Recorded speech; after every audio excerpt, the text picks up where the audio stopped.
రోజు రోజుకి ఉష్ణోగ్రతలు పెరిగిపోతున్నాయి. ఎండలకు ప్రజలు అల్లాడిపోతున్నారు. వడదెబ్బ తగిలి ప్రజలు అనారోగ్యం పాలవుతున్నారు.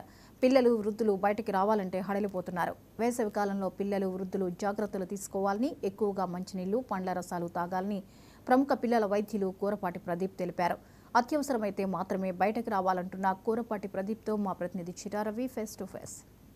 అధిక ఉష్ణోగ్రతలతో ప్రజలు అల్లాడిపోతున్నారు. ఇప్పటికే ఎండలు మండిపోవడంతో ప్రజలు బయటికి రాలేని పరిస్థితి ఉంది. దీని నుండి ఏదైతే ప్రధానంగా వృద్ధులు కానీ పిల్లలు కానీ ఎలాంటి జాగ్రత్తలు తీసుకోవాలనే విషయం మీద ఇక్కడనే ఖమ్మంలో ప్రముఖ పిల్లల వైద్యులు కూరపాటి ప్రదీప్ గారు ఉన్నారు. వారిని అడిగి మరిన్ని విషయాలు తీసుకుందాం.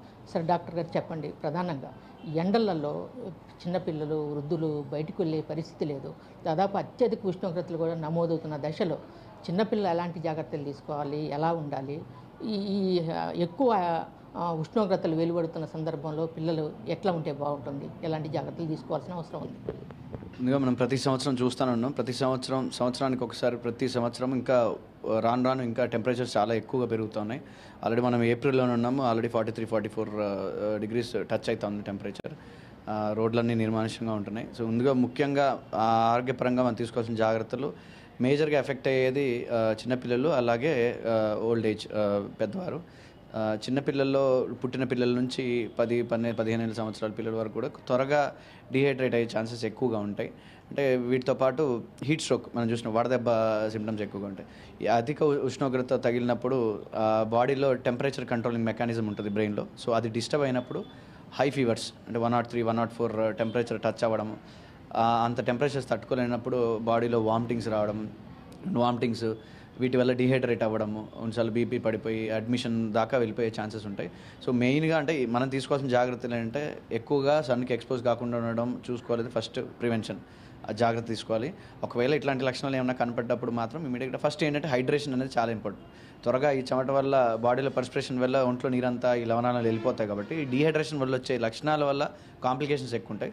సో వాటి జాగ్రత్త తీసుకోవడానికి రెగ్యులర్గా వాటర్ ఇంటేక్ లేదా ఫ్లూయిడ్ ఇంటేక్, అది ఓఆర్ఎస్ రూపంలో కావచ్చు, ఇంట్లో కొబ్బరి నీళ్ళు కావచ్చు, జ్యూసెస్ కావచ్చు, వీటి రూపంలో ఎక్కువగా లిక్విడ్స్ కానీ ఫ్లూయిడ్స్ తీసుకుంటా ఉంటే మనం ఇట్లాంటివన్నీ అరికట్టే ఛాన్సెస్ ఎక్కువ ఉంటాయి. అంటే ప్రధానంగా ఏదైతే ఈ ఎండలలో బయటికి వెళ్ళినప్పుడు వడదెబ్బ లాంటిది బాగా ఉంటుంది. ఆ వడదెబ్బ వచ్చిన తర్వాత రాకముందు ఎలా జాగ్రత్తలు తీసుకోవాలి, వచ్చిన తర్వాత కూడా ఎలాంటి జాగ్రత్తలు తీసుకోవాల్సిన అవసరం ఉన్నది? రాకముందు అంటే ప్రివెన్షన్ అండి. అదే ఎక్కువగా ఎండకి ఎక్స్పోజ్ కాకుండా ఉన్నట్టు చూసుకోవాలి. సాయంత్రం పొద్దున 11 నుంచి సాయంత్రం 5-5:30 వరకు కూడా పిల్లలు బయటికి వెళ్లకుండా చూసుకోవటం చాలా మంచిది. ఇది ప్రివెన్షన్ పార్ట్. ఒకవేళ ఈ హీట్ స్ట్రోక్, వడదెబ్బలకు సంబంధించిన లక్షణాలు ఏమన్నా కనపడితే ఇందాక నేను చెప్పినట్టు జ్వరం, హై ఫీవర్స్ కానీ, వామిటింగ్స్ కానీ, డీలా పడిపోవడం కానీ ఇలాంటి సిమ్టమ్స్ ఉంటాయి. వచ్చినప్పుడు మాత్రం ఫస్ట్ ఫ్లూయిడ్ ఇంటేక్ అనేది చాలా ఇంపార్టెంట్. ప్రతి పావుగంటకు, అరగంటకు ఒకసారి. అంటే ఈ లవణాలన్నింటినీ ఎక్కువగా మనకి ఈ డిహైడ్రేషన్ వల్ల బాడీలో సోడియం, పొటాషియం ఇవన్నీ కూడా వెళ్ళిపోతూ ఉంటాయి.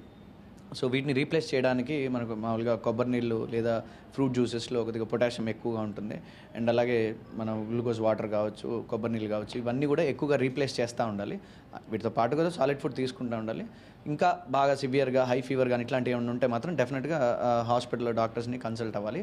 కొన్నిసార్లు అంటే మరీ తట్టుకోలేని పరిస్థితుల్లో ఎక్కువగా డిహైడ్రేట్ అయినప్పుడు ఐవీ ఫ్లూయిడ్స్ కూడా ఎక్కించాల్సిన అవసరం ఉంది. కాబట్టి సమయాన్ని ఉన్న సిచ్యువేషన్ని బట్టి డాక్టర్ని కన్సల్ట్ అవ్వడం చాలా మంచిది. అంటే ప్రధానంగా అంటే పిల్లల్లో, వృద్ధులలో ఇట్లాంటి ఉన్న పరిస్థితులలో ప్రజలకి ఒక డాక్టర్గా మీరేం సలహా ఇవ్వదలుచుకున్నారు? మనందరం ఆల్రెడీ అందరికీ హీట్ స్ట్రోక్ అన్న వడదెబ్బ అంటే ఎందుకు వస్తుంది, వాటికి తీసుకోవాల్సిన జాగ్రత్తలు, అవాయిడ్ చేసుకోవడం ఏంటి అనేది చాలామందికి తెలుసు. ఆల్మోస్ట్ అందరూ ఎడ్యుకేటెడే ఉన్నారు. బట్ ఒక డాక్టర్గా నేను ఇచ్చే సలహా ఏంటంటే ఎక్కువ టెంపరేచర్స్, ఇంకా రాబోయే రోజులు ఇంకా ఎక్కువ టెంపరేచర్స్ మనం చూడబోతున్నాం. సో స్కూల్స్ కూడా ఆల్రెడీ హాఫ్ డే స్కూల్సే ఉన్నాయి. సో స్కూల్ టైమింగ్స్ కూడా కొంచెం ఎర్లీగా చేసేసి త్వరగా వెకేషన్ ఇస్తే బాగుంటుంది అనేది నా ఒక ఇంటెన్షన్. రెండోది, పిల్లల్ని ఆ టైంలో ఇందాక నేను చెప్పినట్టు 11 నుంచి ఈవినింగ్ 5 o'clock వరకు బయట ఆడుకోవడానికి కానీ, బయట ఎండకి ఎక్స్పోజ్ కాకుండా ఉండేటట్టు చూసుకోవడం బెటర్. ఒకవేళ ఇలాంటి సిమ్టమ్స్ ఏమన్నా కనపడిన పక్షాన లేట్ చేయకుండా ఇమీడియట్గా వామిటింగ్స్ కానీ, హై ఫీవర్ కానీ అనిపిస్తే చాలామంది ఇంట్లోనే ట్రీట్మెంట్ తీసుకోవడం జరుగుతూ ఉంటుంది. బట్ ఒక 2-3 అవర్స్లోనే కొన్నిసార్లు డిహైడ్రేట్ అయ్యి చిన్నపిల్లలు హై ఫీవర్ మీద ఫిట్స్ వచ్చే అవకాశాలు ఉంటాయి, ఇంకా వేరే కాంప్లికేషన్స్ వచ్చే అవకాశాలు ఉంటాయి. కాబట్టి ఇమీడియట్గా డాక్టర్ని, దగ్గరలో ఉన్న పీడియాట్రిషియన్ కానీ డాక్టర్ని కానీ కన్సల్ట్ అవుతే త్వరగా మనం ట్రీట్మెంట్ తీసుకోవచ్చు. ఏదైతే వడదెబ్బ లాంటి ఎండాకాలంలో పిల్లలకి రాకుంటుంది, బయటికి రాకుండా జాగ్రత్తలు తీసుకోవాల్సిన అవసరం ఉన్నది. వచ్చిన వెంటనే ఖచ్చితంగా డాక్టర్ని సంప్రదించి చేయాల్సిన అవసరం ఉన్నది. ముందు జాగ్రత్తలు ఖచ్చితంగా తీసుకోవాల్సిన అవసరం ఉందని చెప్పేసి డాక్టరు చెప్తున్నారు. Cameraman సుధాకర్తో Chirraravi, 99 TV Khammam. ఈసారి